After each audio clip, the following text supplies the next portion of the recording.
నమస్కారం. గురు సాంగత్యం ప్రత్యేక కార్యక్రమానికి సాదర స్వాగతం.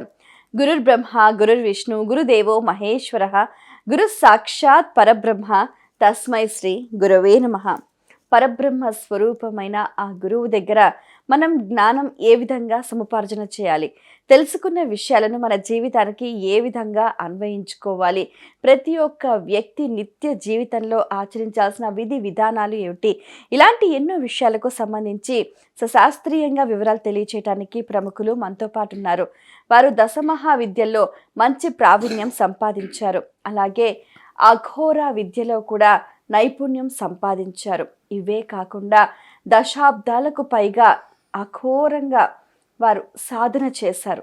అంటే ఎంతో కఠిన నియమాలతోటి సాధన చేసి ఎన్నో విద్యల్లో కూడా సిద్ధిని పొందారు. తాను తెలుసుకున్న విద్యను కూడా మరెంతో మందికి కూడా అందిస్తూ ఉన్నారు. ఇవే కాకుండా రాజశ్యామల నాగలింగేశ్వర పంచాయతన దేవాలయ వ్యవస్థాపకులుగా విశిష్ట సేవల్ని అందిస్తున్నారు. అలాగే మాతంగి రాజశ్యామల చారిటబుల్ ట్రస్ట్కి ఫౌండర్ అండ్ చైర్మన్గా వ్యవహరిస్తున్నారు మహాభగల్ బ్రహ్మశ్రీ వెన్నంపల్లి శ్రీ నిశాంత్ శర్మ అవధాని గారు. వారితో మాట్లాడి మరిన్ని విషయాలు వారి మాటలో తెలుసుకుందాం. ఈనాటి కార్యక్రమాన్ని ప్రారంభిద్దాం. నమస్కారం అండి. మహాదేవ.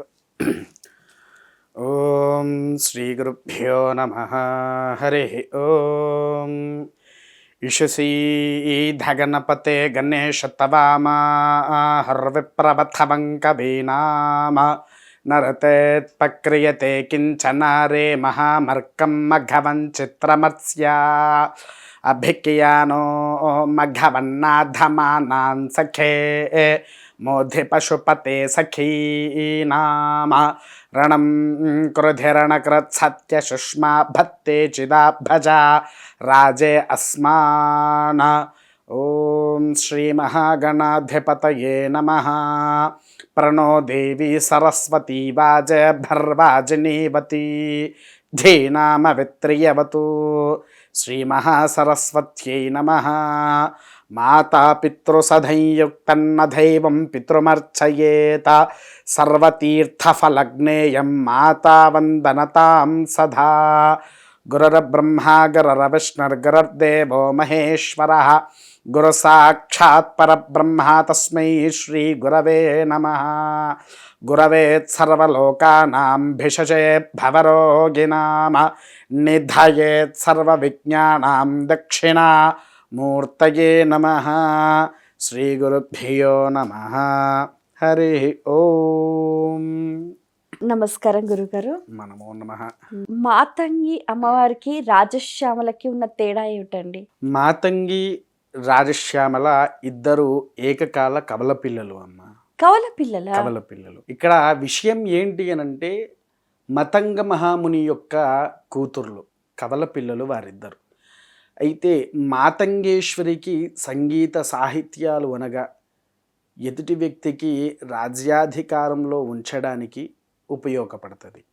రాజశ్యామల గవర్నమెంట్ ఉద్యోగస్తులకు రాజకీయ పరంగా ఎదుగుదల ఉండడాని కోసము, తర్వాత మనుషులైనా సరే మృగాలైనా సరే ఎటువంటి వ్యక్తినైనా సరే వ్యసపరచుకోవడానికి రాజశ్యామలాదేవి ఉపయోగపడుతుంది. వీరు ఎవరు అనంటే మాతంగ మహాముని ఉంటారు చూసారా, వారి యొక్క కుమార్తెలే శ్యామల ఉన్ను మాతంగేశ్వరి. వీరి ఇద్దరు ఒకటే రోజు జన్మించిన కవల పిల్లలు. కానీ అసలైతే ధర్మశాస్త్ర ప్రకారంగా సతీదేవి దక్షయజ్ఞం గావించేటప్పుడు ఉద్భవించింది శ్యామలాదేవి ఒక్కతే. శ్యామలాదేవి ఎప్పుడైతే సతీదేవి 108 భాగాలుగా కింద పడుతుందో అప్పుడు 2 భాగాలు మతంగ మహాముని యొక్క ధర్మపత్ని అయిన త్రైకుల్యీ దేవి యొక్క గర్భం మీద పడతాయి. అందులో ఆ 2 ముక్కలుగా ఉద్భవించిందే మాతంగి రాజశ్యామలాదేవి. వీరి ఇద్దరి ఆరాధన ఏకకాలయుక్తం. కాకపోతే ఇక్కడ మాతంగేశ్వరికి సరస్వతీదేవికి వచ్చే ప్రాముఖ్యత ఉంటుంది. అవును, ఎప్పుడు కూడా ఈమె నీల సరస్వతి అని కూడా అంటారు. కరెక్టేనా? కరెక్టే. రాజశ్యామలను నీల సరస్వతి. ఎందుకంటే రాజశ్యామలాదేవి నీలపు రంగులో ఉంటుంది, మాతంగేశ్వరి తెలుపు రంగులో ఉంటుంది. కానీ ఇద్దరి ఆలోచన, ఇద్దరి తత్వము, ఇద్దరి మనసు ఒక్కటే, వేరు వేరు కాదు. ఇప్పుడు పూర్వంలో శరీరాలు ఇలా అతుక్కొని పుట్టారు, ఒకే కాలంలో పుట్టిన ఇద్దరు పిల్లలు ఉంటారు చూసారా, అలాంటి వాళ్ళే మాతంగేశ్వరి శ్యామలాదేవి. చాలామంది ఆమె వేరు ఈమె వేరు అంటారు, కానీ ఇద్దరు ఒక్కటైతేనే శక్తులు. ఇద్దరు ఒకటి కానీ వాళ్ళిద్దరు శక్తులు కారు. అది మాతంగేశ్వరి యొక్క రాజశ్యామలాదేవి యొక్క అనుగ్రహము. ఓకే. ఈ బగళాముఖి అమ్మవారి వైభవం ఏంటండి? బగలాను చాలా రకాలుగా చూడవచ్చండి. దశమహావిద్యల్లో ఎంతో గొప్ప శక్తి గలది ఏకైక దేవత బగలాముఖి. అది ఎటువంటి శక్తి? స్తంభింపజేయడం, వాయుబంధన, జలబంధన, అంటే పంచభూతాల సహితంగా.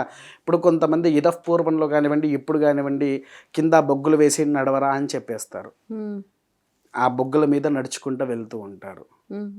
ఇంకొంతమంది నూనె కాలుతూ ఉంటే ఇలా నూనెలో చేపెట్టేసి తీసి పక్కకు పెట్టేస్తూ ఉంటారు. అంతేకాకుండా ఈ యొక్క విధి తత్వాలలో బగలాదేవి పంచభూత సహితంగా బంధింపచేసి సముద్రం మీద కూడా మనిషి నడిచే అంత శక్తిని ఇచ్చేదే బగలాముఖి.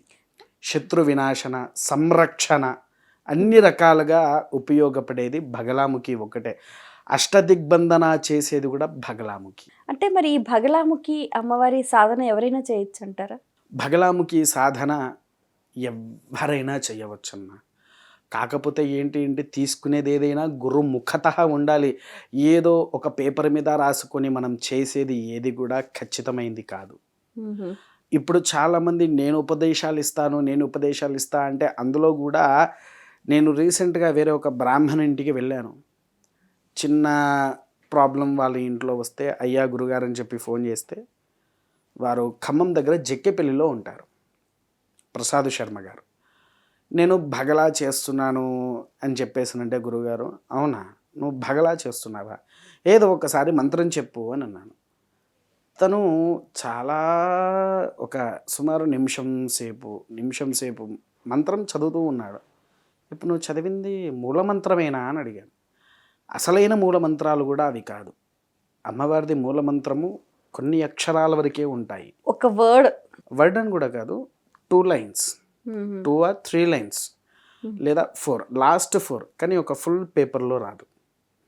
అట్లా ఆయన అంత పెద్దగా చదివేసరికి, బాబు నీకు ఎవరిచ్చారో వారు తప్పిచ్చారు, చాలా మంత్రమే తప్పు, అసలు ఇది మంత్రంలో లేనే లేదు, భగలా యొక్క పుస్తకాన్ని తీయి, భగలాలో ఈ మంత్రం ఉంటే చూడు, అప్పుడు తర్వాత నా దగ్గరకు వచ్చి మాట్లాడు అంటే, పాపం అప్పటికప్పుడు వేరే వాళ్ళ దగ్గరికి వెళ్ళి భగలా యొక్క పుస్తకాన్ని తీసుకువచ్చి చూస్తే ఆయన చెప్పిన మంత్రం అందులో లేనే లేదు.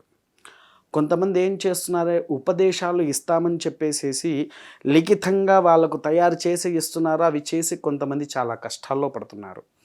కాకపోతే ఒకటమ్మా, సాధన చేసే ముందు కొన్ని అతీత శక్తులు, అంటే ఇప్పుడు మనం ఒక ధ్యానం చేస్తున్నాము, ధ్యానం చేసేటప్పుడు సుమారు ఒక స్టార్టింగ్లో ఉండేవాడి పరిస్థితి ఎలా ఉంటుంది, మైండ్ అనేది ఒక స్టేబుల్గా ఉండదు, మైండ్ మారుతూ ఉంటుంది. అదే ఒక్కసారి జప సాధనలో కూర్చొని ప్రారంభం చేసేటప్పుడు లేని ఆలోచనలను, లేని తత్వాలను మనల్ని కల్పించి వీడు నా కోసం ఎంతసేపు కూర్చోగలుగుతాడు, ఎంతసేపు చెయ్యగలుగుతాడని సర్వ పరీక్షలు పెడతారు. ఈ దశమహావిద్యలో పరీక్షలో నెగ్గాలి అని అంటే అసలు ఇంకా పరమేశ్వరుడి అనుగ్రహం పొందాల్సిందే. అంటే నాకున్న డౌట్ ఏంటంటే, ఇప్పుడు సాత్విక దేవీ దేవతల ఆరాధన చేసుకునేవారు, అంటే ఇప్పుడు శైవులు, వైష్ణవులు సాత్విక ఆరాధన చేస్తారు. ఇప్పుడు బగళాముఖి అనేసరికి శాక్తేయం, అంటే ఈ సంప్రదాయంలో ఉన్నవారు ఈ సంప్రదాయంలో ఉన్న అమ్మవారిని పూజించచ్చా? శాక్తేయులైన, వామాచారులైన, దక్షిణాచారులైన, కమలాచారులైన ఎవరైనా సరే భగలా ఉపదేశం తీసుకోవచ్చు. కానీ గురుముఖత అంటే వారి యొక్క శాక్తేయులైతే శాక్తేయ పద్ధతిలోనే నడవాలి. అంటే వారికి ఇప్పుడు భగలా ఎవరైతే ఉపదేశం తీసుకునే గురువు దక్షిణాచారం వాడైతే దక్షిణాచారంలోనే చేయాలి, వామాచార పద్ధతి అయితే వామాచార పద్ధతిలోకి వెళ్ళాలి. మన గురువు ఎవరైతే మనం అదే ఆచారాన్ని చేసుకుంటూ పోవాలి, కానీ వేరే కొత్త ఆచారానికి వెళ్ళకూడదు. అయితే ఇందులో ఏంటి అని అంటే, శాక్తేయము అనేటువంటిది సర్వము అన్నట్టు, అంటే సమయాన్ని పట్టి నడిపించుకోవడం శాక్తేయం. సమయాచారంలో శాక్తేయము ఒకటి. సమయాన్ని బట్టి మనం ఎప్పుడైతే నడుస్తూ ఉంటామో దాన్ని శాక్తేయం అంటారు. వాళ్ళని కూడా శాక్తేయులు అంటారు. ఓకే. వామాచార పద్ధతి చేసేటివాడిని అబ్బో వాడు పెద్ద మంత్రగాడరా, వాడు వామాచారం రా అలా చెప్తూ ఉంటారు. దక్షిణాచారం వారు పాపం వారు ఎంత ప్రయత్నము చేస్తున్నా కొన్ని సమస్యలే తీరుకుంటా అభివృద్ధిలోకి వస్తూ ఉంటారు. కాకపోతే అమ్మవారు జనాలను ఆకర్షించుకునే శక్తి ఇస్తుంది. మొదలు ఏ ఉపదేశానికైనా ఉపాసన ఏది తీసుకున్నా మొదలగా బ్రాహ్మణుడికి వచ్చేది ఏంటిది అని అంటే జనాకర్షణ. దానివల్ల వారి దగ్గరికి వచ్చి ఎవరు మాట్లాడినా వాడి ముఖవర్చస్సుకే సందిగ్ధమైపోయి ఆ గురుగారి దగ్గరికి వెళ్తేనే నా యొక్క ప్రాబ్లం సొల్యూషన్ అనే యొక్క మనస్థితికి తీసుకొని వస్తారు ఆ భగవంతులు దక్షిణాచారంలో. అలా గురుగారు, మన భారతదేశంలో ఉన్న 10 మంది కవలాచార్లలో మీరు ఒకరుగా ప్రసిద్ధి పొందారు. అసలు ఈ కవలాచార సంప్రదాయం ఏం చెప్తుంది? చాలా మంచి ప్రశ్న అమ్మ. ఎందుకనంటే చాలామందికి దశమహావిద్యలు అంటే రెండే ఆచారాలు గుర్తుకొస్తాయి. ఒకటి దక్షిణాచారము, రెండోది వామాచారము. కానీ ప్రసిద్ధిలోకి రానివి సమయాచారము అంటే శాక్తేయము, రెండోది కవలాచారము. ఈ కవలాచారం ఏంటిదంటే ఇందాకే చెప్పాము ఏమని, మాతంగేశ్వరి శ్యామలాదేవి కవల పిల్లలు ఎలా అయితే ఉంటారో ఏకకాలంలో వామాచారాన్ని దక్షిణాచారాన్ని చేసే యొక్క శక్తి కవలాచారానికి మాత్రమే ఉంది. వామాచారంలో ఉన్నవాడు దక్షిణాచారం చేయలేడు, దక్షిణాచారంలో ఉన్నవాడు వామాచారము చేయలేడు. కానీ కవలాచారంలో ఉన్నవాడు ఏకకాలంలోనే మంచి చెడు రెండింటిని తీసుకొని వస్తాడు. ఈ కవలాచార పద్ధతి అనంటే ఏదో శ్మశానానికి వెళ్ళి చెయ్యాలి లేదా శవం మీద కూర్చొని చెయ్యాలి అలానేదైతే శాస్త్రంలో లేదు. కాకపోతే ధర్మం అయితే ఒంటి మీద నువ్వుల నూనె రాసుకోవాలి. రాత్రి పడుకునే ముందు నువ్వుల నూనె రాసుకొని ఎవ్వరు లేని ఏకాంత స్థలములో నగ్నంగా కూర్చోవాలి. కూర్చొని ఏదైతే ఉపదేశాలు తీసుకున్నారో కవలాచార పద్ధతిలో జపాన్ని ఆచరించాలి. ఆచరించిన తర్వాత సిద్ధి పొందే క్రమంలో మర్రి చెట్టు దగ్గర కూర్చోవాలి. ఇది కవలాచార పద్ధతి. అయితే ఇందులో ఏంటంటే కవలాచారంలో మన కర్ణ పిశాచి అని కూడా ఒకటి ఉంటుంది. అవును, విన్నాం. కర్ణ పిశాచి అనేటువంటిది పేరుకే పిశాచి, ఆమె పేరుకే పిశాచి, కానీ అద్భుతమైన దేవత. ఆమెకు చేయాల్సింది అదే నువ్వుల నూనె ఒంటికి రాసేయాల్సింది. ఒంటికి రాసేసి నువ్వుల నూనె త్రాగాలి.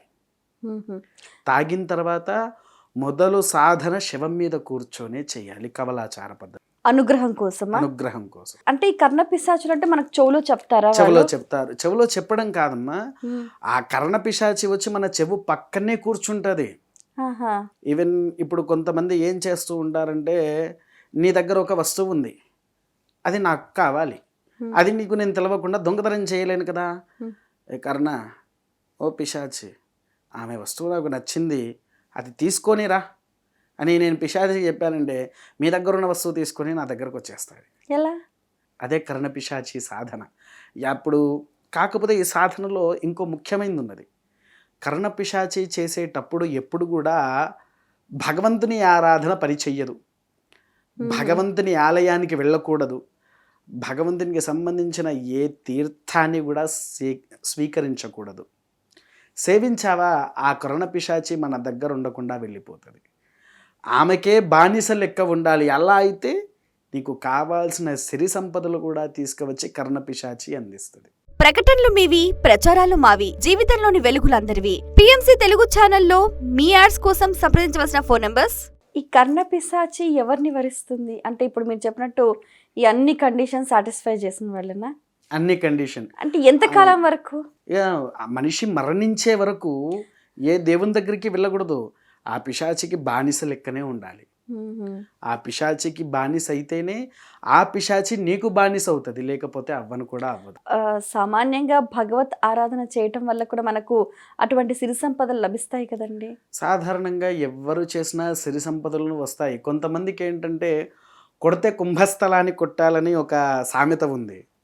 దానికి కావాలి అని అంటే కర్ణ పిశాచి కంటే మించింది వేరే ఏ సాధన లేదు. ఎందుకంటే కర్ణ పిశాచి ఇప్పుడు ఫర్ ఎగ్జాంపుల్ ఏమైనా కావాలి, మన ముందే కొన్ని కోట్లు కావాలి అని అంటే కర్ణపిశాచి, కాకపోతే ఆరాధన చాలా కఠినమైంది. అది చెయ్యడమే చాలా కష్టం. ఒకవేళ అది కనుక ప్రారంభం చేశారనుకోండి, అరే మన ఊర్లో మంత్రగాడు వచ్చాడని కొట్టడానికి కూడా సిద్ధమవుతారు. అందుకోసం ఆచితూచి వ్యవహరించుకుంటూ నడుస్తూ ఉంటేనే కర్ణపిశాచి అనేది మనకు వశమవుతుంది.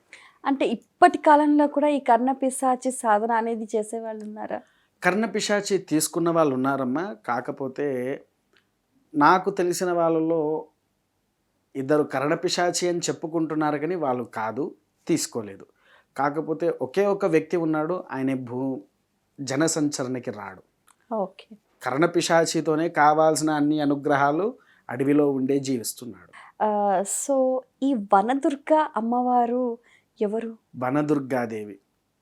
చాలామంది దుర్గమ్మ వారి పేర్లు శాంతి దుర్గ, మహాదుర్గ, కనకదుర్గ ఇలా ఎంతోమంది చెప్పుకుంటూ ఉంటారు, కానీ వనదుర్గ గురించి కొంతమందికే తెలుసండి. వనదుర్గి అంటే పొలాల కోసం, లేకపోతే వాళ్ళకు పెద్ద ఏమన్నా స్థలాలలో నాటు వేసుకోవడానికి, ఇంకా ఏమైనా నాటు సంబంధించిన ఏదైనా సరే చేసుకోవడానికి వనదుర్గ అనే శక్తి చాలా గొప్పది. వనదుర్గ అనే యొక్క తంత్రము మనిషికి జీవితానికి ఎన్నో నేర్పిస్తుంది. అది శ్రీ విద్యోపాసనలోనే చెయ్యాలి. వనదుర్గ అడవిని కాపాడే దేవత, అడవిని సంరక్షించే దేవత. ఆమెను మనసుతో కొలుస్తూ ఆరాధన చేస్తే వనదుర్గా శక్తి పొందడం అమోఘం. అలాంటి వాళ్ళల్లో మన దగ్గర అన్నవరంలో వనదుర్గాదేవి ఆలయం ఉంది, ఇక్కడ వనస్థలీపురంలో వనదుర్గా ఆలయం ఉంది. వనస్థలీపురంలో అంటే ఇప్పుడు మనకు కనకదుర్గ మీరన్నట్టుగా దుర్గాదేవి ఆరాధన అనేది నిత్య జీవితంలో మహిళలంతా కూడా సాధారణంగా చేస్తూ ఉంటారు. ఈ వనదుర్గ ఆరాధనలో ఎటువంటి పదార్థాలు సమర్పించాలంటారు? వనదుర్గాదేవికి శాంతి రూపంగా గనక చూసుకుంటే అమ్మవారికి ఏదైనా ఆకుపచ్చ రంగులో చేసుకోవచ్చు. ఎందుకంటే అమ్మవారు ఉండేది గ్రీన్ కలర్ అంటేనే అమ్మవారికి చాలా ఇష్టం వనదుర్గాదేవికి. ముఖ్యంగా అమ్మవారికి పాయసాన్న భక్షము చేస్తే మంచిది. కాకపోతే వనదుర్గ, భగల, అఘోర ఇవి కొన్ని ఉపదేశాలు తీసుకొని ఉన్నప్పుడు నేల భోజనం మాత్రమే చెయ్యాలి. కటిక నేల భోజనము అంటారు. శాస్త్రంలోనేమో నేల భోజనం పనికిరాదు అని అంటుంది, కానీ ఈ ఆచారాల్లో వామాచారం, దక్షిణాచారం, కౌలాచారం, శాక్తేయ సమయాచారాలు వీటిలలో కొన్ని ఉపదేశాలకు శక్తిని పొందే వరకు నేల మీదనే అన్నం పెట్టుకొని తినాలి. బండ మీద అని కూడా కాదు. ఇప్పుడు మనం ఎలా వెళ్తున్నాము, రోడ్డు మీద అయినా సరే తినాలనిపించింది, వేసుకోవాలి, తినాలి, అంతే. అలా చేస్తే సాధకుడికి వనదుర్గాదేవి తొందరగా వశమైపోతుంది. ఎందుకంటే మనం వనంలోకి వెళ్ళినప్పుడు శుభ్రంగా చేసుకునేది ఉండదు కదా, అలానే వంట వండేసుకొని తినేస్తూ ఉంటాము. కానీ వీళ్ళందరికీ ఏంటి అని అంటే నేల భోజనం అనేది ప్రాముఖ్యతది. అలా నేల భోజనం ఎవరైతే ఆచరిస్తారో వారి ఇంటికి నడుచుకుంటా కదిలి వస్తుంది వనదుర్గాదేవి. రాఘవేంద్ర స్వామి దేవాలయంలో కూడా వాళ్ళు చేస్తూ ఉంటారు ఒక సాధన, ఉపవాసం ఉండి ప్రదక్షిణాలు వేసి నేల మీద భోజనాలు చేస్తారు. శీఘ్రంగా రాఘవేంద్ర స్వామి అనుగ్రహం పొందుతారు. అవును, ఇది మనకు శాస్త్రంలో కొంతమంది ఏంటంటే పనికిరాదు అని చెప్తారు నేల మీద భోజనం, ఎందుకంటే అలా చేస్తే మహాపాపము అని చెప్తారు. కానీ చాలామందికి తెలియదు ఏంటంటే నేల భోజనము అనేటువంటిది అసలు ఎంతటి దరిద్రాన్నైనా సరే క్షణంలో మటిమాయం చేసేది నేల భోజనమే. అంటే ఎక్కడ భోజనం చేస్తే ఉంది, పదార్థం లోపలికి వెళ్తుంది కదా అన్న సందేహం ఉంటుంది అందరికీ. అంటే ఇప్పుడు ఎలా కలిపినా కింద ఇసుకలో ఉంటుంది, ఇసుకలో భోజనం చేయాలి. అలా భోజనం చేసే మేము ఈ స్థాయిలో ఉన్నాము. నేల మీద భోజనం చేయాలి, ఇసుక మీద భోజనం, అవి కింద ఉండే పదార్థాలు లోపలికి వెళ్తాయి అనే భావన వద్దు. మేము ఒక చోట సహస్రలింగార్చన చేయడాని కోసము వెళ్ళాము. వెళ్ళిన చోట సహస్రలింగాలన్నీ పుట్టమన్నుతో తయారు చేస్తాము. నాకు పుట్టమన్ను అన్న మట్టి స్మెల్ అన్న చాలా ఇష్టం. ఏం చేస్తా, ఇంత ముద్ద తీసుకొని నోట్లో పెట్టేసుకొని తినేస్తూ ఉంటా. ఇక మాతో వచ్చిన మా బ్రాహ్మణులు, మా అయ్యగారులు అందరూ కలిసి, అరే తినకు, కిడ్నీలు పాడైతే అలా అవుతాయి ఇలా అవుతాయి. నేను ఇంతింత మట్టులు తిన్నా ఈ రోజు వరకు కూడా నా కిడ్నీలలో స్టోన్స్ రాలా. ఇంతింత తినేటివాన్ని. సహస్రలింగార్చన జరిగినప్పుడల్లా అది తింటూ ఉంటే మట్టి మాధుర్యం, మట్టి మీద మనం నడుస్తే మాధుర్యం ఎలా అయితే ఉంటుందో అది తింటే వచ్చే ఆనందము అమ్మవారి అనుగ్రహంతో నిలుస్తుంది. అందులో ముఖ్యంగా పుట్టమన్ను అనేది ఎంతో శ్రేష్టమైంది, సర్ప జాతితో కూడి అయ్యి. అసలు పుట్ట అనేది కూడా ఎందుకు వెలుస్తుంది అనంటే, ఏ చోటనైతే మహర్షులు, యక్షులు వీళ్ళందరూ కలిసి తపస్సు గావించిన చోటనే పుట్ట అనేది వెలుస్తుంది. లేకపోతే ఆ పుట్ట అక్కడికి రాదు. లేదా అమ్మవారి శక్తి, స్వామివారి శక్తి ఉన్న చోటనే ఆ పుట్ట అనేది ఉద్భవిస్తుంది. అలా అందుకోసమే ఆ పుట్టమన్ను తింటే సర్వరోగ నివారణ, మనకి ఎలా అయితే ఆవుమూత్రము ఎలా అయితే నివారణ చేస్తాదో, పుట్టమన్ను కూడా మన శరీరంలో ఉండే తత్వదోషాలను నివారణ చేసి జ్ఞానశక్తిని పెంచుతుంది. అందుకోసమే పుట్టమన్ను ఎవరు తిన్నా ధ్యానాధికంలో ఉంటారు. ఈ వనదుర్గాదేవి యొక్క ఆరాధనలో పుట్టమన్ను కూడా ఒక భాగము. ఎందుకంటే వనదుర్గాదేవికి సర్పము అంటే ప్రీతి. ఆమె వనదుర్గాదేవి దగ్గర ఎక్కువగా వనదుర్గా ఆరాధన ఎవరైతే ఆచరిస్తారో వారి ఇంట్లో నాగేంద్ర స్వామి వారు కొలువై ఉంటారు అనేది కూడా శాస్త్రంలో ఉంది, వనదుర్గే శాస్త్రంలో. అలా అంతటి గొప్ప శక్తి ఆ యొక్క వనదుర్గాదేవి. చాలా మంది కూడా చాలా రకాల సమస్యలతో సతమతం అవుతూ ఉంటారు. ఈ తాంత్రిక సాధన వల్ల సమస్య తొందరగా పరిష్కారం అవుతుంది అని అనుకుంటూ ఉంటారు. అయితే ఒకసారి ఆ తాంత్రిక విధానంలో సమస్య పరిష్కారం అయిన తర్వాత మళ్ళీ కొత్త సమస్యలు ఏమైనా ఎదురయ్యే అవకాశం ఉంటుందా? ఉంటాయమ్మా. ఇప్పుడు దీనికి చిన్న ఉదాహరణ, మన శరీరాన్ని తీసుకుందాము. ఇవాళ దగ్గు వచ్చింది, దానికి సంబంధించిన టాబ్లెట్ వేసుకున్నాము. రేపు ఫీవర్ వచ్చింది, దానికి సంబంధించిన టాబ్లెట్ వేసుకున్నాము. మళ్ళీ మనకు ఫీవర్, దగ్గు జీవితంలో రాదా? వస్తుందా? రాదా? వస్తాయి. అది ఎందుకోసము అనంటే, ఎంత పెద్ద తాంత్రికుడైనా, ఎంత పెద్ద శక్తి గలవాడైనా ఒక్కరోజు మాత్రం అందరి శక్తులు హీనులు అవుతారు. తాంత్రికంలో వామాచార పద్ధతిలో ఉన్నవాడికి శక్తి అప్పుడు విపరీతంగా పెరుగుతుంది. మిగిలిన వాళ్ళందరికీ, ఈవెన్ నాతో సహా కవలాచార పద్ధతితో అయినా సహా, నేను ఆ యొక్క క్షణంలో వామాచారంలో ఉన్నప్పుడే నాకు శక్తిలో ఉంటాను. లేదు అనంటే కవలాచారంలో దక్షిణాచారంలో కలిసి ఉంచితే శక్తిహీనుని అవుతాను. అది కేవలం ఒకే ఒక్క రోజు, అది కూడా ఎప్పుడు గ్రహణాలు పట్టే రోజు. సూర్యగ్రహణము, చంద్రగ్రహణము అంటాం కదా, అట్టి గ్రహణాలు వచ్చినప్పుడే ప్రతి ఒక్కరూ శక్తిహీనులు అవుతారు. ఈవెన్ మనం నిత్యంగా పూజ చేసే, ఆరాధించే దైవాలు ప్రతి ఒక్కరు కూడా శక్తిహీనులు అవుతారు. అప్పుడు వాళ్ళని ఏం చేస్తారంటే, సంరక్షించడానికి కోసము దర్భ, ఈ దర్భ కూడా తపస్సు గావించిన చోట, లేకపోతే గంగాదేవి అంటే జలాధికం ఉండే చోట మాత్రమే వెలుస్తుంది, ఇంకెక్కడా వెలవదు. ఈ దర్భ పూసలను కూడా తీసుకొని వచ్చి విగ్రహాల మీద, పచ్చళ్ళ మీద, కూరగాయల మీద, బియ్యాల మీద ఇవన్నిటిని కూడా పెట్టేసేసి ఆ గ్రహణ తత్వ దోషాలు కూడా వీటి మీద పడకుండా సంరక్షిస్తూ ఉంటారు. ఎందుకంటే ఆ యొక్క సమయంలో భగవంతులను బంధించేసేస్తారు.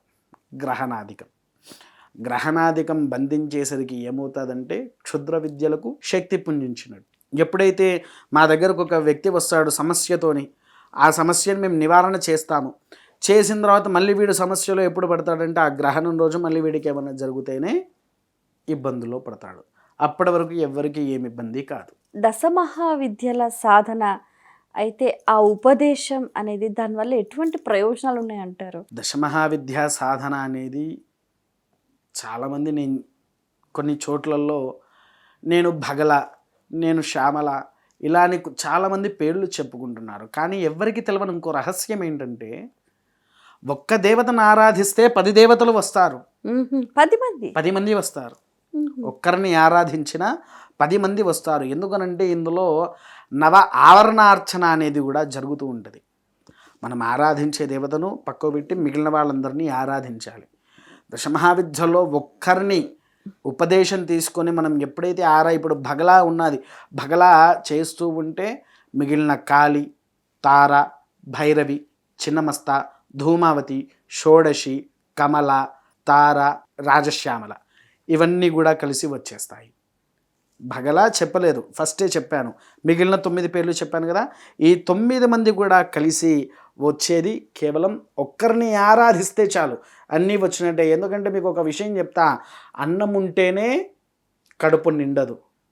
కూర, పచ్చడి, సాంబారు, కొంతమంది కావాల్సినటువంటి వాటిని కూడా తీసుకొని ఆచరణలో పెట్టుకుంటారు. అలా అయితేనే కడుపు నిండుద్ది.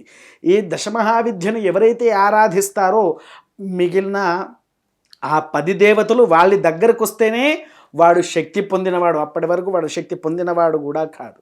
ఓకే, ఇప్పుడు ఒక వ్యక్తి ఈ దశమహావిద్యలో సాధన చేస్తున్నారు, వారు శక్తిని పొందారు అని ఎలా నిర్ధారణ చేస్తారు? శక్తిని పొందే వారికి ఎలా ఉంటుంది అని అంటే అమ్మ, మొదలుగా వారి చుట్టుపక్కల్లో అద్భుతమైన మల్లె పువ్వుల వాసన వస్తుంది, సంరక్షించుకునే మల్లె పువ్వుల వాసన వస్తుంది. తర్వాత ఒక వారం రోజులు ఆ వాసన వస్తుంది. తర్వాత రెండోది ఏంటి అని అంటే శరీరంలో ఉండేటువంటి రోమాలు నిక్కబడుస్తూ ఉంటాయి. వారికి నిక్కబడుస్తూ ఉంటాయి. అంటే అమ్మవారికి యొక్క అనుగ్రహము మనం పొందుతున్నట్టు మన శరీరమే మనకు సూచన ఇస్తుంది. కానీ ఆ క్రమంలో కొంచెం వాడి దగ్గర ఏదన్నా వ్యసనపరుడు అలవాటై ఉన్నాడంటే, వ్యసనానికి ఆచరణలో ఉన్నాడంటే వచ్చింది కాస్త వెళ్ళిపోతుంది. దీనికి ఒక చిన్న ఉదాహరణ చెప్తాను. ఇదపూర్వంలో ఒక బ్రాహ్మణుడు ఉండేటువంటి వాడు. సకల దేవతలన్నిటిని ఉపదేశాలన్నీ తీసుకొని అద్భుతమైన శక్తితో ఉండేటువంటి వాడు.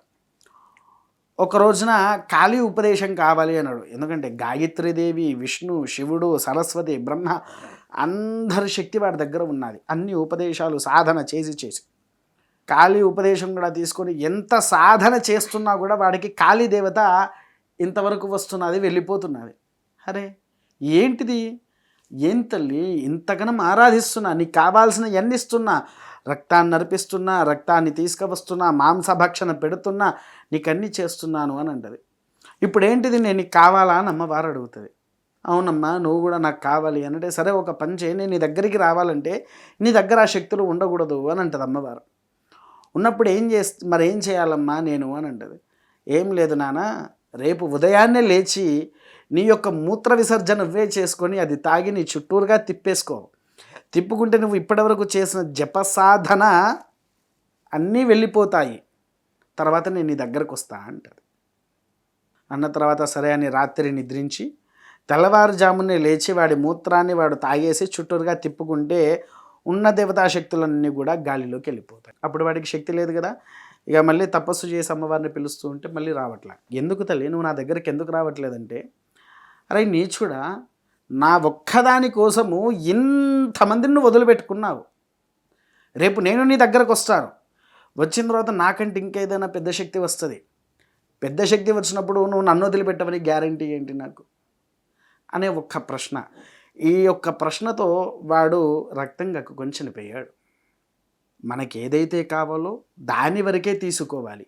మితిమీరి ఎదుటి వ్యక్తికి మంచికి కానీ చెడుకు కానీ ఏదైనా రకంగా మనం ఆచరిస్తే ఆ భగవంతుని మనం ఎన్ని రకాల ఆరాధన చేస్తున్నా మన దగ్గరికి రారు వారు, అసలుకే రారు. ఎందుకు, ఇంకొంతమంది నేను ఉపదేశం అని చెప్పుకోవడం గొప్ప కాదమ్మా, నేను ఉపాసకులము అని చెప్పుకోవడం కాదు. ఎప్పుడైనా ఉపాసకుడు ఉపాసకుణ్ణి అని చెప్పుకోడు, నేను ఒక సాధకుణ్ణి అని ఎవరూ చెప్పుకోరు, నేను శక్తి గలవాని చెప్పుకోడు. ఎందుకోసము అనంటే సాధన తత్వంలో ఉండే సాత్వికంగా ఉండే వాళ్ళందరూ, లేకపోతే వామాచారంగా దక్షిణాచారంగా ఎలా ఆచరణ చేస్తున్న వారు ఎవరైనా సరే, నేను ఈ అమ్మవారిని తీసుకున్న, నేను ఉపదేశం అని 10 మంది సొసైటీలోకి వచ్చి చెప్పుకోకూడదు. ఎప్పుడు కూడా వాడు ఎప్పుడైతే చెప్పుకున్నాడా వాడి శక్తిహీనుడు అవుతూ ఉంది. ఎందుకనంటే నీ దగ్గర ఉన్న ఉపదేశం ఏంటిది అనేది పర వ్యక్తికి కూడా తెలవకూడదు. ఇప్పుడు బ్రాహ్మణులు ఉన్నారు, నిత్యంగా సంధ్య వారుస్తారు. ఆ సంధ్య ఏంటిది అనేది బ్రాహ్మణుడికే తెలుసు, ఇంకెవరికైనా తెలుస్తుందా? వాడు చేసే సాధన బ్రాహ్మణుడికే తెలుసు. వాడు మొదలు ఎదగాలన్నా ముఖ్యంగా చేయాల్సింది కేవలం సంధ్య. ఆ సంధ్య ఆరాధన చేసినప్పుడే వాడు పైకి ఎదుగుతాడు. విన్నారా? అలా అందుకోసమే సాధనలో చేసే తత్వాలు కానీ విధి తత్వాలు కానీ ఒక్కొక్క రకంగా చేసుకుంటూ పోవాలి. ఈ దశమహావిద్యలు కూడా అంతే. ఒక్కరిని ఆరాధిస్తున్నా మిగిలిన 10 కూడా వస్తాయి కాబట్టి కొంచెం కూడా ఎటువంటి తప్పు చేయకుండా ఆచరణలో సో ఉండాలి. ఏమరపాటు ఏమాత్రం లేకుండా జాగ్రత్తతో ఉండాలంటారు. చాలా జాగ్రత్తగా, కొంచెం జాగ్రత్త అయ్యారా వారికి పిచ్చి పట్టడం కానీ లేకపోతే క్షీణించి మరణించడం జరుగుతుంది. ఓకే. అంటే మరి అంత టఫ్‌ది ఎందుకు ఎంచుకోవటం? చాలా సింపుల్‌గా, సాత్వికంగా ఆరాధన చేసుకోవచ్చు కదా! టఫ్గా లేనిది భగవంతుడు ఎందుకు అనుగ్రహం చేస్తారమ్మా? హ్మ్. తిరుపతిలో వెంకన్న స్వామి వెలిచాడు, శ్రీశైలంలో మల్లికార్జునుడు వెలిచాడు. హ్మ్. ఎందుకు వెళ్ళి దర్శనం చేసుకుంటాం? ఈ ఊర్లో పక్కనే వెంకటేశ్వర స్వామి ఆలయం ఉంది కదా, అక్కడికి వెళ్ళి ఎందుకు వెళ్ళి దర్శనం చేసుకోవట్లా? ఆ ఆలయాన్ని దర్శించాలంటే కష్టపడైనా పైకి వెళ్ళాలి. వెంకటేశ్వర స్వామి వారి అనుగ్రహం కావాలన్నా కష్టపడి పైకి వెళ్ళాలి. ఇక్కడ మల్లికార్జున స్వామి వారి అనుగ్రహం పొందాలన్నా 7 కొండలు దిగాలి, 7 కొండలు ఎక్కాలి. ఓకే. అవునా? కష్టము లేనిది ఏ భగవంతుడు కూడా మనిషి వైపు చూడడు. సుఖంగా చేస్తే ఏముంటుందమ్మా, వీడు సుఖంగా ఉంటే నన్నేం దండం పెడతాడు, వీడి దగ్గరకు పోకుంటామే అనుకుంటారు. ఓకే. కానీ ఎప్పుడైనా కష్టపడేటువంటి వాడికి వారిచ్చే శక్తి అది పొందిన వాళ్ళకి అర్థమవుతుంది. అపూర్వ సంపదనను కూడా ఇచ్చే అవకాశం ఉంటుంది. ఓకే. ఒక డౌట్ ఏంటంటే గురువుగారు, మీరు దశమహావిద్యలు సాధన చేశారు. అఘోర తంత్రంలో మంచి సిద్ధిని పొందారు. మరి మీరు రాజశ్యామల నాగలింగేశ్వర పంచాయతన దేవాలయాన్ని కూడా వ్యవస్థాపకులుగా వ్యవహరిస్తున్నారు. మరి అంటే ఇక్కడ ఈ దేవతా సమన్వయ శక్తిని కూడా మీరు ప్రతినిత్యం ఆరాధిస్తున్నారు. మరి ఇవి మళ్ళీ దశమహావిద్యలు ప్రాక్టీస్ 2 సెట్ అవుతాయి అంటారా? ఖచ్చితంగా సెట్ అవుతుందమ్మా. మ్హూ. ఎందుకు అనంటే నేను వాస్తవానికి రోజు రాత్రి 3 గంటలకు పడుకుంటాను, 3-4 గంటలకు పడుకుంటాను. తెల్లవారుజామున 4ంటికి పడుకొని మళ్ళీ 6ంటికల్లా లేచేసి యథావిధిగా గుళ్ళో ఉండే కార్యక్రమాలు చూసుకొని మ్. అందరికీ అప్పుడు కూడా అంటే ప్రొద్దున్నే ఎవరు కూడా సరే గురికి రారు కాబట్టి కూర్చొని ఒక గంట సేపు అన్ని రకాలుగా సంధ్యావందనంతో సహా చేసుకుంటాను. చేసుకున్నాక అనంతరము వచ్చిన భక్తులకు అందరికీ మా ఆలయంలో అభిషేక అర్చనలన్నీ గావిస్తాను. అయిన తర్వాత 12 గంటలకు అమ్మవారికి మహానివేదన పెట్టేసి మధ్యాహ్నం పూట 2 నుంచి 4 వరకు నిద్రపోతాను. నిద్రపోయి మళ్ళీ రాత్రి యథావిధిగా పోయి సాయంత్రం 6:30 నుంచి తెల్లవారుజామున 3 వరకు ధ్యానంలోనే ఉంటాను. అంతసేపు ధ్యానం చేస్తారా? ఓకే. మీరు వేద పాఠశాల విద్యార్థులకి కూడా చక్కటి విద్యను అందిస్తున్నారని తెలుసు. మరి ఎటువంటి విద్యను అందిస్తున్నారు మీరు? కేవలం వేదమే అమ్మ. కృష్ణ యజుర్వేదము, ఋగ్వేదము ఇప్పుడైతే ప్రారంభం చేశాము. కృష్ణ యజుర్వేదము, ఋగ్వేదము. ఋగ్వేదం, ఓకే. ఋగ్వేదము, కృష్ణ యజుర్వేదము ఆహా. ఇంకా మంచిగా సాగుతూ ఉంటే మా యొక్క పాఠశాలలో సామవేదము, అధర్ణ వేదము కూడా పెట్టేస్తాము. ప్రకటనలు మీవి, ప్రచారాలు మావి. జీవితంలోని వెలుగులందరివి. పిఎంసి తెలుగు ఛానల్లో మీ యాడ్స్ కోసం సంప్రదించవలసిన ఫోన్ నంబర్స్. ఈ దశమహావిద్యలు ఇవే కాకుండా మీరు ఒక వ్యక్తి మీ దగ్గరకు వచ్చిన వారికి ముఖ వర్చస్సును చూసి కూడా విషయాలు చెప్పేస్తారట. అవును, అది ఎలా సాధ్యమవుతుంది? సాధ్యము. అది కేవలము ఈ దశమహావిద్యలకు, వనదుర్గాకు వీటికి సాధ్యపడదమ్మా. ముఖవర్చస్సుని సాధించాలి అంటే ఏకైక మార్గము ఆ పరమేశ్వరుడు, ఆ అయ్యనే. ఎందుకు అనంటే అఘోర ఉపాసకంలో వారి యొక్క ఉపాసన ఆచరించేటప్పుడు సర్వ కష్టాలు పడాల్సిందే. అవి కూడా 9 నెలల పాటు మంచు కొండల్లో వణుకుతూ కూడా జపం చేయాల్సిందే. అలా జపం చేసినప్పుడు ఎదుటి వ్యక్తి రాగానే బ్రహ్మరాత అనేది ఉంటుంది చూసారా, అవి కనిపిస్తూ ఉంటాయి. కొంతమంది కనిపించగానే అవి చూసి మీది ఇది పరిస్థితి, సో మీరు ఇలా వెళ్ళండి అని చెప్తామన్నట్టు. ఆ రాత చదవగలిగే శక్తి వాళ్ళకి ఎలా లభిస్తుంది? ఆ రాత అంటే అఘోర ఉపాసన చేయాలి. మహా అఘోర అనే ఒక మంత్రం ఉంటుంది. దాన్ని ఆ ఉపదేశాన్ని తీసుకొని సాధన చేస్తేనే పొందగలుగుతారు, లేకపోతే పొందడం చాలా కష్టం. అది అంటే సాధారణంగా జ్యోతిష శాస్త్రం అలా దాంట్లో సాధన చేసే వాళ్ళు కూడా ముఖ వర్చస్సు అంటే వాళ్ళ సమయానికి వచ్చిన దాన్ని బట్టి కూడా వాళ్ళు విషయాలు చెప్తూ ఉంటారు కదండి. అవును. అయితే ఒకటమ్మా, జ్యోతిష శాస్త్రంలో అందరికీ తెలిసి సంపూర్ణమైన కుండలి ఉంటుందనేది అందరూ చెప్తారు. కానీ జ్యోతిష శాస్త్రంలో 50% ఉంటుంది. అవును. పూర్తిగా శాతం ఎక్కడా ఉండదు. ఒక 20% ఈ హస్తనాడిలో ఉంటుంది. 10% గవ్వల శాస్త్రంలో ఉంటుంది. మిగిలిన 20% ఈ ముఖవర్చస్సులో ఉంటుంది. ఎందుకనంటే వాడి లగ్న కుండలిలో ఒకటి జరగాలని ఉంటుంది, కానీ వాడి తలరాత ఇంకొకటి అవుతుంది. అవును, అలా చాలా సందర్భాలలో ఉన్నారు కూడా చాలా మంది వ్యక్తులు. అరే, ఒక అయ్యగారి దగ్గరికి వెళ్తే నా జాతకం ఇలా ఉండదని చెప్పిండు, కానీ నాకేంటి ఈ పరిస్థితి వచ్చింది అంటారు. కానీ జాతకం ఒకటి చూపిస్తే తలరాత ఇంకొకటి చూపిస్తుంది. తలరాత ఇంకొకటి చూపిస్తే మన హస్తనాడి ఇంకొకటి చెప్పుద్ది. ఈ మూడింటిని ఏకకాలంలో చూస్తే అప్పుడు నీ పూర్తి జాతకం బయటికి వస్తుంది. అంటే ఈ హస్తనాడిని ఎలా చూస్తారు? ఈ హస్తనాడి అనేది ఇక్కడ ఈ రేఖ అనేది ప్రతి ఒక్కరికి వస్తుందమ్మా. ఈ రేఖకు అతుక్కొని ఒక నరం ఉంటుంది.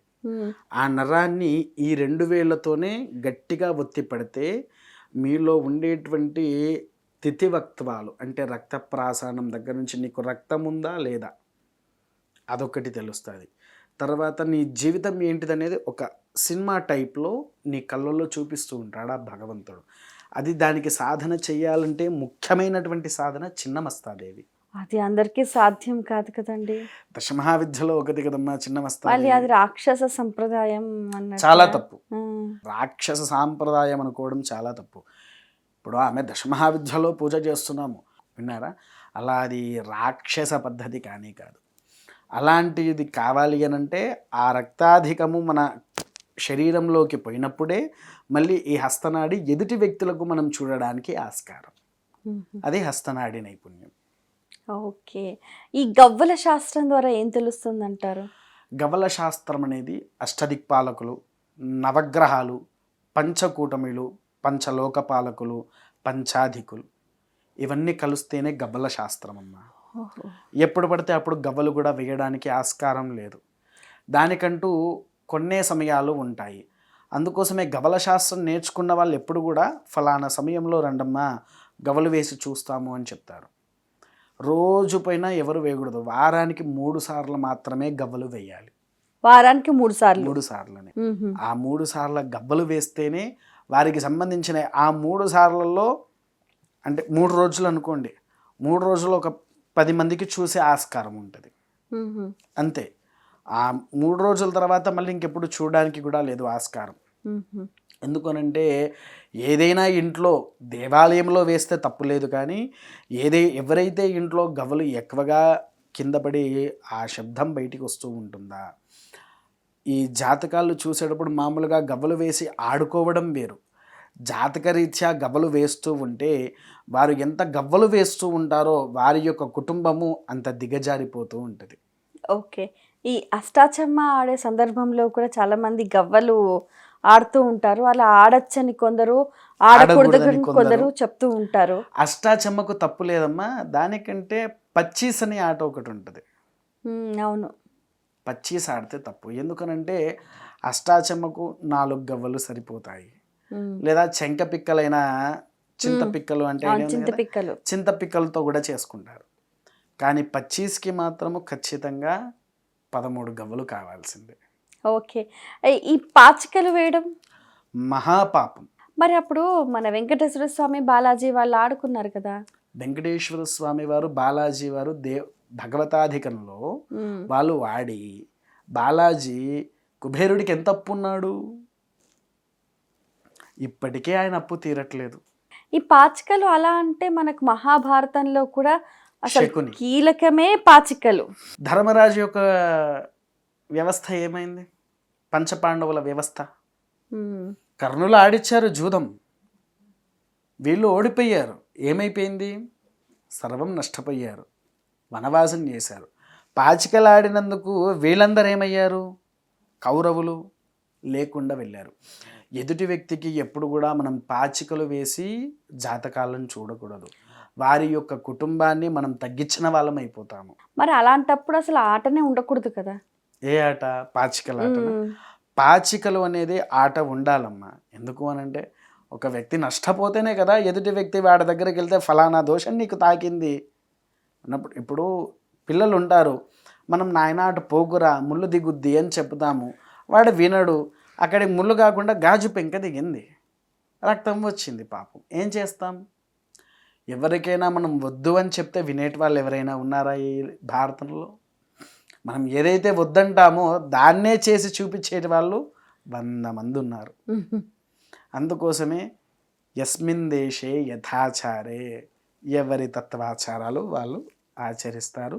దాన్ని మనం మధ్యలో ఆపితే వీడెవడరా నాకు చెప్పేటోడు అని అంటారు. అందుకోసమే దాన్ని బట్టి మెల్లగా నడిపిస్తూ ఉంటారు. ఈ గవ్వల శాస్త్రానికి సంబంధించి వారానికి 3 రోజులేని అంటారు. అవునమ్మా. ఈ గవ్వల శాస్త్రం ద్వారా జాతకం తెలుసుకోవచ్చు అంటారా? గవ్వల శాస్త్రం వల్ల సంపూర్ణ జాతకాలు అనేటువంటివి రావమ్మా. ఆహా. ఆ క్షణంలో వారికి జరగబోయే నష్టాన్ని గురించి తెలుసుకోవడమే అంతే. అంటే ఇది చేసుకుంటే ఉపయోగం ఉందా, మరణగండం ఉందా, ఇలా వెళ్తే మరణగండం ఉందని చెప్పారు, గవ్వలలో తెలుస్తుంది అంటారు కదా, అట్లా చూపిస్తుంది. అంతేకాకుండా పూర్తి విధి తత్వాలను చూపించదు. ఆ ఒక్క 10 రోజులకు సంవత్సరానికో జరగబోయే గండాన్ని మాత్రమే చూపిస్తుంది తప్ప సంపూర్ణంగా అయితే గవ్వల శాస్త్రంలో లేదు, సంఖ్యాశాస్త్రంలో అంతకన్నా లేదు. ఓకే గురుగారు, మనం గమనిస్తే కూడా ఈ మధ్య కాలంలో చాలామంది కూడా హాస్పిటల్లో, ఐసీయూలో, అంటే క్రిటికల్ సిచ్యువేషన్స్లో ఉన్నవారు, ఆపద్ధర్మంలో ఉన్నవారు, వారికి ఇమ్మీడియట్ రిలీఫ్ అంటే దశమహావిద్యలోని చాలామంది అప్రోచ్ అవుతూ ఉన్నారు. అది కరెక్టేనంటారా? కాదమ్మా. అపమృత్యు దోషం అనేది దశమహావిద్యల వల్ల పోతుందా? పోదు. కాకపోతే అపమృత్యు వల్ల వెంటనే అనేది చాలా తప్పమ్మా. ఎందుకనంటే ఆన్ స్పాట్లో రిజల్ట్ ఇవ్వాలి అని అంటే, విత్ ఇన్ స్పాట్లో రిజల్ట్ ఇవ్వాలంటే ఏకైక ఆయుధం సూర్య భగవానుడు. కాళీ అంటారు కదా? కాదమ్మా. మంత్రంలో అతీత గొప్పది అరుణం, మహాసౌరం అనే 2 మంత్రాలు ఉంటాయి. అరుణం, మహాసౌరం. ఇది పారాయణం చేసినటువంటి తీర్థం ఏదైతే ఉంటుందో తీసుకుపోయి వాడి నోట్లో పోయండి, లేచి కూర్చుంటాడు, అనారోగ్య సమస్యలు పోతాయి. ఓకే, అది ప్రథమం. హాస్పిటల్లో క్రిటికల్ సిచ్యువేషన్లో ఉన్న వాళ్ళు బతకాలి, నార్మల్గా ఉండాలి అని అంటే సౌరము, అరుణము, అరుణ పారాయణము, అరుణ హోమము ఇవి ఆచరిస్తే ఆన్ స్పాట్. రీసెంట్గా ఒక వ్యక్తికి, ఇది ఖమ్మం దగ్గర కోయచిలుక అనే ఊరు, తనకు బోన్ యాన్సర్ వచ్చింది. బోన్ యాన్సర్ వచ్చిన వాళ్ళు మినిమం చాలామంది మనకు తెలిసి 3 months కంటే ఎక్కువ బ్రతికిన వాళ్ళు కూడా లేరు. అయితే ఒకనొక సందర్భంలో నా దగ్గరికి వచ్చారు. నేను అతనికి అరుణముతోని రాజశ్యామల చేశాము, అరుణముతోని శ్యామలాది చేశాం మేము. ఎలా చేస్తారు అంటే అమ్మవారు వేరు, స్వామివారు వేరు కదా? వేరు. అంటే 2 భాగాల మండపాలు వేస్తామమ్మా. ఇటువైపు శ్యామల ఉంటుంది, ఇటు సూర్యుడు ఉంటాడు. అరుణం వేసి మొత్తం ఒక 11 మంది అయ్యగారులం వెళ్తాము, వెళ్ళేసి చేస్తాము. అరుణం వల్ల తనకు ఈ అరుణం యొక్క శక్తి చెప్తా వినండి. అరుణ పారాయణము చేసిన వాడికి ఒక్కరోజే మరణం ఉంటే ఈ తీర్థము సేవించడం వల్ల సంవత్సరం ఆయుష్ పెరుగుద్ది. అంత గొప్పది అరుణం. కానీ దశమహావిద్యలు తాత్కాలికంగా, మళ్ళీ తర్వాత ఏమన్నా అయితే అప్పటికప్పుడు ఉపశమనం కావాలి అని అంటే దశమహావిద్యలు ఉపయోగిస్తామంతే తప్ప. కాళీ ఆరాధన చేయటం వల్ల ఇమీడియట్ రిలీఫ్ అని అంటూ ఉంటారు, నిజమేనంటారా? లేదమ్మా. కాళీ ఆరాధన వల్ల ఇమీడియట్ రిలీఫ్ అనేది ఏ గ్రంథాలలో కూడా లిఖించి లేదు, శాస్త్రంలో కూడా లేదు. ఎందుకు అనంటే కాళికాదేవి వారధిక అనే రాక్షసుణ్ణి సంహరించి తన రక్తాన్ని సేవిస్తూ ఉండేది. అలా మరణించే వాళ్ళ జోలికి కాళికాదేవి ఎప్పుడూ రాదు. మనం ఎంత చేస్తున్నా కాళికాదేవి ఉపశమనం చేస్తుంది అనేది మహా తప్పు కూడా. అంటే ఇప్పుడు ఏదైనా పిశాచ బాధను వదిలించాలి అంటే కాళికాదేవి రావాలి. పిశాచ బాధలు ఏదున్నా కూడా ఈ దశమహావిద్యలో ఏ ఆరాధన తీసుకున్నా, కాళీ, చిన్నమస్త, ధూమావతి, భైరవి, కమల, శ్యామల, ఇవి దశమహావిద్యలు ఏవి తీసుకున్నా, షోడశి, ఇవన్నీ వెంటనే ఉపశమనం చేస్తారు. కాకపోతే ఏంటి అని అంటే ఎదుటి వ్యక్తి పిశాచంలో అతీత శక్తి ఉన్నది అని అంటే ఈ చేసేటివాడు ఎవరైతే పూజ చేస్తాడో వాడు సకల శక్తి గల వాడై ఉండాలి. కొంచెం ఏమన్నా తేడా కొట్టినా ఆ పిశాచి ఇక్కడ ఎవరైతే సాధన పూజ చేయించడానికి వచ్చారో వాడిని మింగేస్తుంది మొదలు. ఓకే. అయితే ఇప్పుడు ఎవరికైనా పిశాచ బాధ ఉంటే ఇమీడియట్గా కాళీ ఆరాధన చేయాలంటారు. చేయాలి. ఓకే. సో గురువుగారు ఇప్పుడు మనం గమనిస్తే కూడా జ్యోతిష్యము, వాస్తు, హస్త సాముద్రికము, మీరు ఇందాక చెప్పినట్టుగా హస్తనాడి, గవ్వల శాస్త్రం, సో ఇవన్నీ కూడా ప్రతి ఒక్క వ్యక్తి వీటి గురించి కొంచెం అవగాహన కలిగి ఉండాలంటారా కంపల్సరీగా? ఖచ్చితంగా ఉండాలమ్మా. ఇప్పటి నడుస్తున్న జనరేషన్లో ఇది ఖచ్చితంగా అవసరము. ఎందుకు అనంటే మాలాంటి బ్రాహ్మణులు అయ్యగారులు ఎంతోమంది ఉన్నాము. మీ ఇంటికి వచ్చి పూజ చేస్తున్నాము. ఆ పూజ అర్థం ఏంటిదనేది తెలుస్తుందా? మంత్రము నేర్చుకునేదానికంటే సంస్కృతము నేర్చుకుంటే ఆ మంత్రానికి అర్థము తెలుస్తుంది. ఈ అయ్యగారు చదివే మంత్రం దీని గురించి అప్పుడు తెలిసిపోతుంది వాళ్ళకు. ఇలా ఏంటి అని అంటే మనం చిన్నప్పటి నుంచి పిల్లలకు భగవద్గీత, భారతం, రామాయణం ఇవన్నీ నేర్పిస్తూ సంస్కృతం కూడా నేర్పిస్తే వారికి దీని యొక్క జ్ఞానం గురించి తెలుస్తుంది. ఏమీ తెలియని వాడు వచ్చేసి నాకు నేర్పించు అంటే ఏమని నేర్పిస్తాము? వాడికి మనం చెప్తూ ఉంటే అక్షరాలు తిరగవు, నాలుకే తిరుగుతూ ఉండదు. యథా కృష్ణ సమ ఎంతే బాబు అనరా అని అంటూ ఉంటాడు. అప్పుడు ఏమని చెప్పాలి మేము? అట్లా అందుకోసం ఏంటి అని అంటే వాడికి చిన్నప్పటి నుంచి అన్ని రకాలుగా నేర్పిస్తూ ఉంటే పెరుగుతూ ఉన్న కొద్దీ వాడికి నాలుక అనేది సన్నపడి మంత్రోచ్చరణ అనేది మంచిగా వస్తుంది. ఒక వ్యక్తికి బృహస్పతి అనుగ్రహం ఉంటే అసలు ఇంకా ఇలాంటి ఏ సాధనలు కానీ ఏవివి కానీ అవసరం లేదంటూ ఉంటారు. నిజమేనంటారా? బృహస్పతి అనుగ్రహము కొంతకాలం వరకే వస్తుంది. అది కూడా ఒక జాతకాన్ని తీసుకుంటే అందులో గురుబలం బాగా ఉంది అని అంటే ఇంకా జాతకానికి ఇంకేది అవసరం లేదు అని అంటారు. మిగతా అన్ని గ్రహాలు కూడా ఆటోమేటిక్గా సహకరిస్తాయి అని అంటారు. నిజమేనంటారా? గురుబలం అంటే అమ్మ ఎప్పుడు కూడా శిశువు మీదకి గురువు కోపడకుండా ఉంటాడా? శిక్షించకుండా ఉంటాడా? అతని మేలు కోసమే కదా. అతని మేలు కోసమే కదా. ఇక్కడ ఏమవుతాడంటే గురుబలం ఉండడం వల్ల వాడు యథాతత్వంలో వాడు ఉంటాడు. కానీ జాతకరీత్యా ఎప్పుడైతే బృహస్పతి నీచపడితే అప్పుడు అతని పరిస్థితి ఏంటి? మొన్న పంచగ్రహ కూటమి, నెక్స్ట్ వచ్చేది సప్తగ్రహ కూటమి ఉంది. ఇలా ఎన్నో ఉన్నాయి. వీటిలలో ఆ బృహస్పతి ఉచ్చరణంలో ఉన్నవాడికి నీచనలోకి వస్తే వాడి పరిస్థితి ఏంటి? ఏమవుతుందనంటే వాడు ఎంత ఎదుగుదలలో ఉన్నాడో అంతా కుప్పకూలిపోవాల్సి వస్తుంది. మళ్ళీ బృహస్పతి ఎప్పుడైతే మంచి వాడిని దగ్గరికి తీసుకుంటాడో మళ్ళీ ఎంతైతే పోగొట్టుకుంటాడో అంత స్వీకరించుకోగలుగుతాడు. గురుగారు, అఖండమైన గురు వైభవం గురించి శాస్త్రాల్లో పురాణాల్లో ఏం తెలియజేశారు? అఖండ వైభవము అనేటువంటిది సాక్షాత్కారుడైనటువంటి ఒకే ఒక్కడమ్మా, ఆ పరమేశ్వరుడు. ఇందాక మనం చెప్పుకున్నామే దశమహావిద్యల గురించి. ఆ దశమహావిద్యలు ఎత్తినప్పుడు వాళ్ళకు శక్తినివ్వడానికి, వాళ్ళను శాంతిపరచడానికి ఏకైక ఆయుధము పరమేశ్వరుడు. అమ్మవారి పాదాల దగ్గర ఉండైనా సరే వారిని శక్తిని తగ్గించి నార్మల్గా తీసుకొని వచ్చేవాడు. కానీ సకల భోగాన్ని అందించాలన్నా ఆ స్వామివారికి ఒక్కటంటే ఇష్టం బాగా. అదేంటిది? శవభస్మాభిషేకం. అప్పుడే కాలుతున్నటువంటి చితాభస్మం ఏదైతే ఉందో అది తీసుకొని వచ్చి వారి మీద నీళ్ళల్లో వేసి అభిషేకం చేస్తే గురువు యొక్క అనుగ్రహం ఎల్లవేళలుగా ఉంచుతాడు. సాక్షాత్కారుడైన శివుడి యొక్క రూపంలోనే మనకు జన్మించిన వారు దక్షిణామూర్తి. ఆ దక్షిణామూర్తి ఆరాధన వల్ల పరమేశ్వరుడు, దక్షిణామూర్తి, ఆదిశంకరాచార్యుల వారంతా గొప్ప స్థాయికి తీసుకువచ్చేది ఏకైక మార్గమే ఆ ఈశ్వరుడు.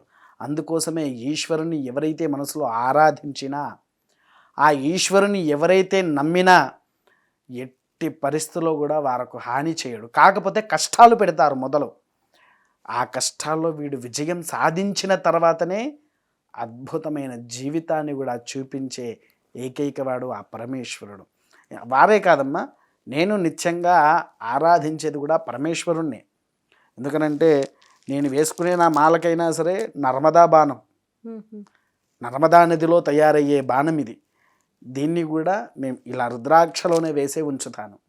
ఇలా ఈశ్వరుడికి నేను ఎక్కడికి వెళ్ళినా ఈశ్వర సేవ చెయ్యంది ఏమీ చెయ్యను. అందుకోసమే మా దేవాలయంలో కూడా శ్రీ నాగామృత లింగేశ్వరుడి కింద కొలువై ఉన్నారు. అలా ఈశ్వరారాధన ఇప్పుడు కొంతమంది గురుముఖత లేనివారు ఉంటారు. అయ్యా నేను గురు దగ్గరికి రాలేను, నేను మంత్రం తీసుకోలేను అని బ్రాహ్మణుల్లో యజ్ఞోపవీత ఆరాధన ఉండేటి వాళ్ళు ఏం చేస్తారంటే ఒక 2 పేపర్లు తీసుకొని ఆ 2 పేపర్ల మీద మంత్రము రాసేసి ఆ రెండింటిని శివుడికి అభిషేకం చేసి ఇలానే శివుడి మీద వేస్తారు. వేసేసి అందులో ఏదైతే ఒక చిట్టిని తీసుకొని చదువుకుంటారు. అప్పుడు వాడికి ఆ ఈశ్వరుడే గురువు అవుతాడు. సాక్షాత్కారుడైనటువంటి ఈశ్వరుడి యొక్క సమక్షంలోనే ఈశ్వరుడి యొక్క రూపంతోనే వాడు ఉపదేశం తీసుకున్నట్టు. అలా మనకు ఏ గురువు దక్కనప్పుడు ఈశ్వరుడే గురువు అవుతాడు. చాలా సంతోషం అండి. మీ అమూల్యమైన సమయాన్ని కేటాయించి ఎన్నో విషయాలను వివరంగా మా అందరికీ తెలియజేసినందుకు ధన్యవాదాలు. మహాదేవ అనుగ్రహ సిద్ధిరస్తు. పిఎంసి ఛానల్ వారికి అందరికీ కూడా ఇట్టి విషయాలు అన్నీ జనాల్లోకి తీసుకురావాలని ఎంతో కష్టపడుతూ ఎంతో సేవ చేస్తున్నారండి. ఆ పిఎంసి ఛానల్ వారికి కాకుండా ఇది చూస్తున్న ప్రతి ఒక్క ప్రజలకు పిఎంసి ఛానల్ వారికి అందరికీ ఆ యొక్క రాజశ్యామల అనుగ్రహం పొందాలని ఆశిస్తూ దీవిస్తూ ఉన్నాను. మహాదేవానుగ్రహ సిద్ధిరస్తు. వీక్షించారు కదండి, ఇది ఇవాల్టి మన గురు సాంగత్యం కార్యక్రమం. గురువులకే ఆది గురువు అయిన ఆ పరమేశ్వరి అనుగ్రహం ఉంటే చాలు, మనకు సకలం కూడా లభించినట్టే. ఏదైనా ఒక్క గురువు అనుగ్రహం ఉంటే చాలు, మన జీవితంలో మనం మోక్షానికి చాలా సులువుగా చేరుకోగలుగుతాం. కాబట్టి మీరు కూడా గురుసేవలో తరించండి, ఆనందించండి. ఇది ఇవాల్టి కార్యక్రమం. మరో కార్యక్రమంలో మళ్ళీ కలుసుకుందాం. అంతవరకు సెలవు. నమస్కారం.